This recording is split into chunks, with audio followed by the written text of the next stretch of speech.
What's up, guys? Welcome back to another video. Today, we're going to be doing a quick Bible study regarding what is the Bible say about anger? What is the Bible telling us about anger? That's what we're going to dive into today. But before we get started, I want to thank you for watching. I want you to consider subscribing to the channel so you can be notified when I upload new videos. Also, I want you to hit the thumbs up button if you find this interesting and it's helpful. So without further ado, let's get into this video.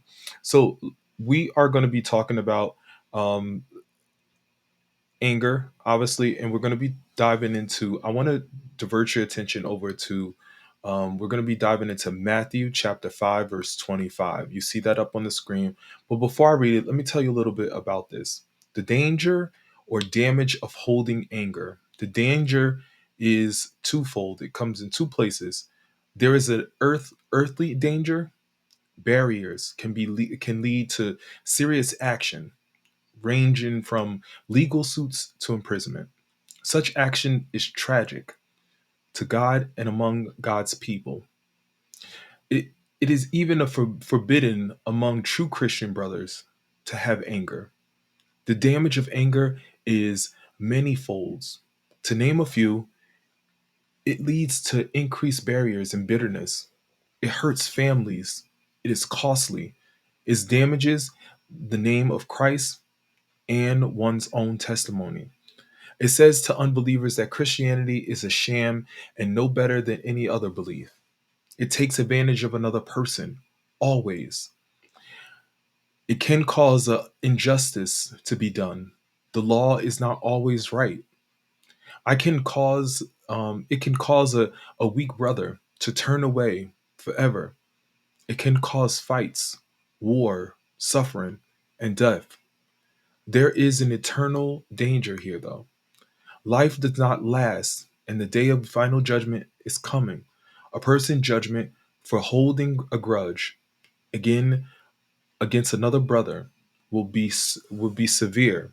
So now let's look at Matthew chapter 5 verse 25, and it reads, "When you are on the way to court with your adversary, settle your differences quickly. Otherwise, your accusers may hand you over to the judge, who will hand you over to an officer, and you will be thrown into prison." Let's look at some commentary and see what this says. In Jesus' day, someone could pay a debt, was thrown into prison until the debt was paid, unless someone came to pay the debt for the prisoner. He or she would probably die there. It is practically advice to resolve our differences with our enemies before their anger causes trouble.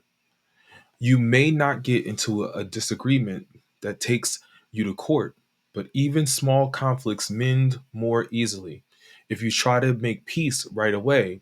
In in a broader sense, these verses advise us to get things right with our brothers and sisters before we have to stand before God. So now let's take a look at over let's jump over to Matthew chapter 5 verse 22. Matthew chapter 5 verse 22.